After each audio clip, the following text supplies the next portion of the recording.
बहुत समय पहले की बात है। चारों तरफ हरे भरे खेतों और मिट्टी की सोंधी महक से लिपटा हुआ संतोषपुर नाम का एक छोटा सा गांव था। उस गांव के लोग बड़े ही सीधे और हाड़ तोड़ मेहनत करने वाले थे। रोज सुबह पंछियों के चहकने से पहले ही सब अपने अपने बैलों को लेकर खेतों की तरफ निकल जाते, दिन भर पसीना बहाते और जब सांझ ढलती तो थक हार कर गाँव के इकलौते ढाबे पर आ जुटते। वजह थी वहाँ मिलने वाला गर्मा गर्म मटन चावल। उस ढाबे के मटन चावल का स्वाद ऐसा था कि लोग कोस कोस दूर से पैदल चलकर सिर्फ एक पत्तल का स्वाद चखने संतोषपुर आते थे। पर असली बात तो ये थी कि लोग ढाबे के नाम पर नहीं, बल्कि वहाँ के असली कारीगर मुन्ना के हाथों के जादू के दीवाने थे। मुन्ना, जो स्वभाव का बेहद सीधा और भोला था, अपनी पत्नी और एक छोटी बहन माया के साथ रहता था। परिवार की जिम्मेदारी के बोझ तले दबा मुन्ना रोज सुबह सूरज उगने से पहले ही ढाबे पर मजदूरी करने निकल जाता था। लेकिन उस ढाबे का मालिक भवानी प्रताप गांव का सबसे क्रूर, लालची और एकदम हरामी किस्म का आदमी था। उसे बस पैसों से प्यार था, इंसानों से नहीं। एक दिन भवानी प्रताप रोज की तरह मुन्ना पर चिल्लाकर बासी चावल दोबारा उबालने को कह रहा था। मुन्ना से रहा नहीं गया। उसने डरते डरते अपनी आवाज उठाई। मालिक, ये बासी चावल है, आप इसे फिर से उबालकर ग्राहकों को परोसने के लिए बोल रहे हैं। अगर ऐसे ही रोज गांव वाले ई बासी खाना खाएंगे तो बीमार पड़ जाएंगे मालिक। अपने ही लोग हैं सब। नालायक, जुबान लड़ाता है। इसी ढाबे के पैसे से तेरे घर का चूल्हा जलता है और मेरा भी। गांव के लोग मजदूर हैं, पत्थर भी खाएंगे तो पचा लेंगे। ई एक दो दिन का बासी खाना खाकर कोई मर नहीं जाएगा। तू अपना काम कर, ज्यादा डॉक्टर मत बन। मालिक, एक दो दिन की बात होती तो हम कुछ नहीं बोलते, पर आप तो एक महीने से लगातार गांव वालों को यही बासी चावल खिला रहे हैं। यहाँ तक कि मटन करी में से बचा हुआ मटन निकाल कर उसे दूसरे दिन फिर से मसाले में भूनकर बिकवा देते हैं। इस सरासर पाप है मालिक। देख मुन्ना, मेरे से ज्यादा किच मत कर। अगर ज्यादा धर्म कर्म सूझ रहा है ना, तो जो मेरे से उधार पैसा लिया है वो सारा का सारा अभी वापस कर दे और कल से मेरे ढाबे पर पैर मत रखना। निकाल दूंगा नौकरी से तो भूखों मर जाओगे तीनों। माफ कर दे मालिक, हमसे भारी भूल हो गई। अब ऐसी गलती दोबारा नहीं होगी। हम बस। अभी दोनों की बात खत्म हुई भी नहीं थी कि दो ग्राहक ढाबे पर आते हैं। अरे सेठ जी, राम राम। आज का डाले हो हंडिया में? महक तो एकदम लाजवाब आ रही है, सीधे कलेजे में उतर रही है। ऐसा करो, एक प्लेट मेरे लिए और एक प्लेट मेरे भाई पप्पू के लिए लगा दो जल्दी से। भूख से पेट में चूहे कूद रहे हैं। आओ आओ, बैठो सुखदेव भाई। प्लेट तो मैं अभी लगवा देता हूँ, पर एक बात सुन लो। आज मटन चावल का रेट 60 रुपया प्लेट है। 60 रुपया प्लेट? अरे सेठ जी, कल तक तो 50 रुपया था। आज अचानक 60 रुपया कैसे हो गया? रात भर में ऐसा क्या बदल गया? देखो भाई, पीछे मंडी का रेट बहुत तेज है। बाजार में मीट मिल ही नहीं रहा है। अब इतनी मशक्कत और मेहनत से माल ढोकर लाना पड़ता है तो दाम तो बढ़ेगा ही ना। बोलो, लगवाऊं प्लेट या फिर शहर जाकर खाओगे? नहीं सेठ जी, शहर थोड़े ही जाएंगे। अब यहाँ से शहर जाएंगे तो 10 रुपया तो सीधे भाड़ा लग जाएगा और बखत बर्बाद होगा सो अलग। और सबसे बड़ी बात, मुन्ना भैया के हाथ का स्वाद शहर के होटलों में कहाँ मिलेगा। चलो लगा ही दो। गांव में एक ही तो ढाबा है, अब चाहे जितने में बेचो, खाना है तो खाना ही है। मुन्ना चुपचाप भारी मन से दोनों के लिए पत्तल सजाता है और मटन चावल परोसता है। ग्राहक जैसे ही पहला निवाला खाते हैं, बोल पड़ते हैं। हाँ, मुन्ना भैया, अपने इन हाथों को जरा संभाल कर रखना, नहीं तो किसी की नजर लग जाएगी। क्या स्वाद देते हो यार। भैया, ये तो बस आप सब भाइयों का प्यार और आशीर्वाद है। हम तो बस। ए मुन्ना, काम कर, ज्यादा मालिक बनने की कोशिश मत कर। ग्राहकों से बतरस करने के पैसे नहीं देता मैं तुझे। जा अंदर बर्तन साफ कर। मुन्ना ने अंदर की छटपटाहट को अपने भीतर ही दबा लिया। उसने एक नजर उन बेखबर गांव वालों पर डाली जो बड़े चाव से वो बासी और दूषित खाना खा रहे थे, और दूसरी नजर अपने क्रूर मालिक भवानी प्रताप पर। मुन्ना बिना कुछ बोले सिर झुकाए वापस रसोई की तरफ बढ़ गया। उसकी आंखों में बेबसी के आंसू थे और दिल में एक अजीब सी अनहोनी का डर। धीरे धीरे शाम हो गई और रात के करीब 9 बज चुके थे। मुन्ना थका हारा टूटे कदमों से अपने घर की देहली पर कदम रखता है। उसका चेहरा उतरा हुआ था और आंखों में एक अजीब सी खामोशी थी। चूल्हे के पास बैठी उसकी पत्नी सुगनी ने जैसे ही मुन्ना का चेहरा देखा, उसका माथा ठनका। अरे का बात है जी, आज चेहरा का है इतना उतरा हुआ है? तबीयत तो ठीक है ना? मालिक कुछ बोला का? मुन्ना कुछ नहीं बोलता, बस एक गहरी सांस लेकर शांत खड़ा रह जाता है। तभी उसकी छोटी बहन माया बोल पड़ती है। भाभी, हम तो बचपन से भैया को देख रहे हैं।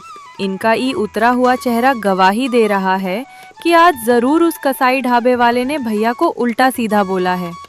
सच सच बताइए भैया, का बात है? नहीं रे पगली, ऐसा कुछ नहीं है। तू तो बिना बात के पहाड़ खड़ा करने लगती है। बस आज ढाबे पर काम का बोझ थोड़ा ज्यादा था, इसी से थकान हो गई है।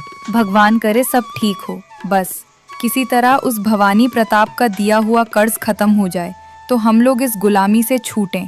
फिर हम लोग अपना खुद का एक छोटा सा मटन चावल का ठेला लगा लेंगे। अपने हाथ का हुनर है, सूखी रोटी खाएंगे पर अपनी मर्जी की खाएंगे। ठेला लगाना इतना आसान है का सुगनी? उसमें बहुत पैसा लगता है। आज के समय में मटन और चावल का रेट आसमान छू रहा है। उतना माल खरीदने की औकात है हमारी? चलो अब सो जाओ सब। बैठे बैठे बस बड़े बड़े सपने देखती रहती हो। रात बीती और अगली सुबह की पहली किरण के साथ संतोषपुर की आंखें खुलीं। मुन्ना अभी सोकर उठा ही था कि अचानक उसके घर के बाहर से एक जानी पहचानी आवाज गूंजी। मुन्ना भाई, ओ मुन्ना भाई, जरा घर से बाहर निकलो। ओ भैया। मुन्ना झटपट आंखें मलता हुआ दरवाजे पर आया। देखा तो गांव का डाकिया / हरकारा खड़ा था। मुन्ना भाई, तुम्हारी बुआ की चिट्ठी आई है। वो आज शहर से गांव आ रही हैं। करीब 8 बजे की बस से पहुंचेंगी, तो तुम जरा बस अड्डे पर जाकर उन्हें घर ले आओ। अरे बुआ आ रही हैं? पर भाई, मुझे तो अभी ढाबे पर काम पर जाना है। मालिक बड़ा गुस्सैल है, लेट हुआ तो अनर्थ हो जाएगा। भैया, अब मुझे नहीं पता कि तुम्हें कहाँ जाना है और कहाँ नहीं। मेरा काम खबर बताने का था, सो मैंने बता दिया। अब तुम जानो और तुम्हारी बुआ। ठीक है भाई, बहुत बहुत धन्यवाद। पहले बुआ को ही लेकर आता हूँ, आखिर शहर से इतनी दूर आ रही हैं। भवानी प्रताप के गुस्से के डर से मुन्ना का कलेजा कांप रहा था, पर बुआ के सम्मान के आगे उसने काम को पीछे रखा। घर में बिना किसी को कुछ बताए वो सीधे दौड़ता हुआ बस स्टैंड की तरफ भागा।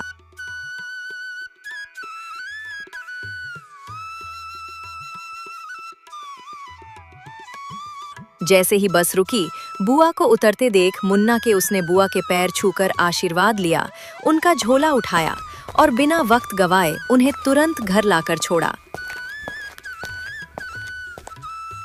घर पर पत्नी और बहन को बुआ को सौंपकर वो बिना पानी पिए सीधे ढाबे की तरफ नंगे पैर ही भाग छूटा। लेकिन आज मुन्ना पूरी तरह लेट हो चुका था। ढाबे के करीब पहुंचते ही उसकी धड़कनें मानो रुकने लगीं। उसे जिस बात का डर था वही हुआ। जैसे ही उसने ढाबे में कदम रखा, भवानी प्रताप लाल पीला होकर उस पर भूखे भेड़िए की तरह टूट पड़ा। बेअक्कल, हरामखोर, सूरज सर पर चढ़ाया है और तू अब आ रहा है? तेरे बाप का ढाबा है करे जो जब मन किया मुंह उठाए चले आए? मालिक, माई बाप, गुस्सा मत होइए। आज सुबह अचानक घर पर मेहमान बुआ आ गए थे, उन्हीं को बस अड्डे लेने जाना पड़ा, इसी में थोड़ा लेट हो गया। पर आप फिक्र मत करिए मालिक, मैं अभी दुगनी तेजी से सारा काम निपटा देता हूँ। फिक्र मत करिए। अरे तेरी इस लापरवाही की वजह से सुबह के मेरे 4 ग्राहक लौट गए। मुझे बहुत बड़ा नुकसान हुआ है और यह नुकसान मुझे बर्दाश्त नहीं है। सुन, तूने जो मुझसे कर्ज लिया है ना, वो तू मुझे ठीक 1 महीने बाद चुका देना। पर आज से, हाँ, आज और अभी से तू मेरे ढाबे पर दिखाई नहीं देना चाहिए। चल निकल यहाँ से, हट जा मेरी आंखों के सामने से। नहीं मालिक, ऐसा गजब मत ढाइए। अगर आप मुझे काम से निकाल देंगे तो मेरे घर का चूल्हा कैसे जलेगा? बूढ़ी बुआ आई हैं, बहन ब्याहने लायक है, हम सब भूखों मर जाएंगे। मालिक रहम करिए, आगे से कभी ऐसी गलती नहीं होगी। मैंने एक बार जो सोच लिया सो सोच लिया। अब से तू यहाँ नहीं रहेगा, मतलब नहीं रहेगा। अपनी ई नौटंकी बंद कर और दफा हो जा यहाँ से। मुन्ना की सारी मिन्नतें, उसके आंसू भवानी प्रताप के पत्थर दिल को नहीं पिघला पाए। अपनी वफादारी का ऐसा सिला पाकर मुन्ना का दिल टूट गया। वो भरे बाजार में रोता हुआ अपमान का घूंट पीकर वापस अपने घर की तरफ चल दिया। उसे समझ नहीं आ रहा था कि वो अपनी पत्नी, बहन और बुआ को क्या मुंह दिखाएगा। वो घर पहुंचा, वहां की रौनक अलग थी। अरे सुगनी, ये घर में कैसी अजीब और लाजवाब महक उठ रही है रे। कुछ खास बन रहा है का आज रसोई में? अरे हम खुद हैरान हैं। जब से बुआ शहर से आई हैं, हाथ मुंह धोकर सीधे रसोई में बैठ गई हैं। पता नहीं क्या क्या काट छाट कर कुछ बना रही हैं। का बना रही हैं? नाम वाम कुछ पता चला का? अरे मुझे भी नहीं पता, कोई नया पकवान है। अंदर माया भी बुआ के साथ बैठी हाथ बटा रही है और दोनों हंस हंस कर बात कर रही हैं। हमसे तो सब्र नहीं हो रहा। तुम खुद ही किचन में जाकर देख लो ना कि का गजब ढा रही हैं बुआ। ठीक है, हम खुद ही जाकर देखते हैं। मुन्ना रसोई की तरफ जाता है और देखता है कि बुआ छोटे छोटे मैदे के पेड़ों को बेलकर उसमें कुछ भरकर एक सुंदर सा आकार दे रही हैं और चूल्हे पर एक बर्तन में पानी उबल रहा है। प्रणाम बुआ। अरे ये का है बुआ? ये कौन सी चीज बना रही हो? हम तो अपनी जिंदगी में कभी ऐसा पकवान नहीं देखे। आ गया मेरा बेटा। अरे मुन्ना, इसको मोमोज कहते हैं। ये शहर में आजकल खूब बिकता है। मैदे से बनता है और इसके अंदर बंद गोभी, गाजर, लहसुन और प्याज को बारीक काटकर मसालों के साथ भरा जाता है। बहुत चाव से खाते हैं शहर के लोग इसे। अच्छा, ये तो देखने में बड़ा सुंदर लग रहा है बुआ, पर ये पकेगा कैसे? तेल में छानना पड़ेगा का? अरे नहीं रे, ये तेल में नहीं छनता। ये तो भाप से पकता है, तभी तो सेहत के लिए अच्छा होता है। और सबसे बड़ी बात जानते हो मुन्ना, ये बहुत कम लागत में बन जाता है और इसमें मुनाफा बहुत ज्यादा होता है। बस तू जरा धीरज रख, अभी ये भाप में पक रहा है। जैसे ही तैयार होता है, मैं सबसे पहले तुझे 4 पीस दूंगी। खाकर बताना कैसा लगा। बुआ, जब तक हम पहले खा नहीं लेंगे तब तक कैसे बताएंगे कि ई संतोषपुर के लोगों को पसंद आएगा कि नहीं? थोड़ी ही देर में बुआ ने गर्मा गर्म मोमोज को भाप से निकाला और साथ में लाल तीखी चटनी के साथ सबके लिए पत्तल सजा दी। मुन्ना, उसकी पत्नी और माया ने जैसे ही मोमोज का पहला निवाला मुंह में डाला, सबके चेहरे खिल उठे। तीखी चटनी और मुलायम मोमोज का स्वाद सीधे उनके दिल में उतर गया। सबने बुआ की तारीफों के पुल बांध दिए। अरे बुआ, ये तो अमृत है, अमृत।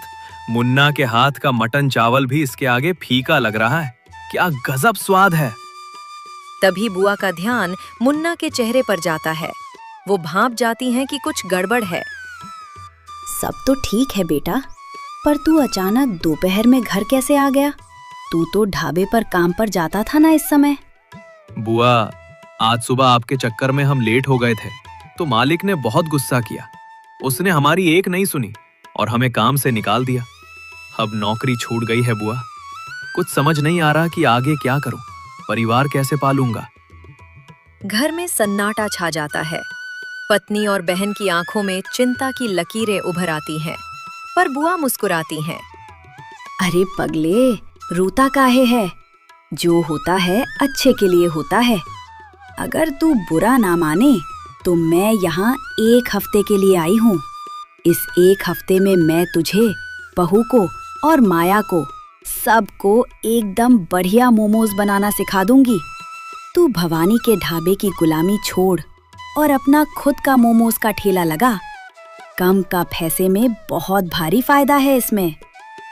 बुआ, बात तो आपकी लाख टके की है, पर ठेला लेने और सामान खरीदने के लिए पैसा कहाँ से आएगा? हमारे पास तो फूटी कौड़ी नहीं है। तू पैसे की चिंता मत कर बेटा। ये देख, मेरे पास कुछ पैसे रखे हैं। तू जा बाजार और एक नया ठेला और थोड़े बहुत मसाले का सामान खरीद ला। कल से ही हम सब मिलकर तुम्हारे लिए मोमोज का धंधा शुरू करवाएंगे। बुआ ने मुन्ना के हाथ में पैसे थमा दिए। बुआ के इस आशीर्वाद ने मुन्ना के भीतर एक नया जोश भर दिया। उसकी आंखों में अब लाचारी के आंसू नहीं, बल्कि कुछ कर दिखाने की चमक थी। मुन्ना बिना वक्त गवाए सीधे बाजार भागा। उसने बाजार जाकर एक मजबूत नया ठेला खरीदा। मोमोज बनाने के बर्तन, मैदे के बोरे और सारे जरूरी मसाले खरीदे और पूरे स्वाभिमान के साथ हंसते हुए अपने घर वापस लौट आया। अगली सुबह होती है, बुआ फिर से मोमोज बनाती है और मुन्ना उन सारे मोमोज को ठेले पर लाद कर गाँव के किनारे लगा देता है। गांव में यह एकदम नई चीज होने के कारण देखते ही देखते मुन्ना के ठेले पर लोगों की बहुत ज्यादा भीड़ लग जाती है। स्वाद सबको इतना पसंद आता है कि थोड़ी ही देर में उसका सारा का सारा मोमोज बिक जाता है। धीरे धीरे करके दिन बीत जाते हैं। बुआ का समय पूरा होता है और वह अपने घर चली जाती हैं।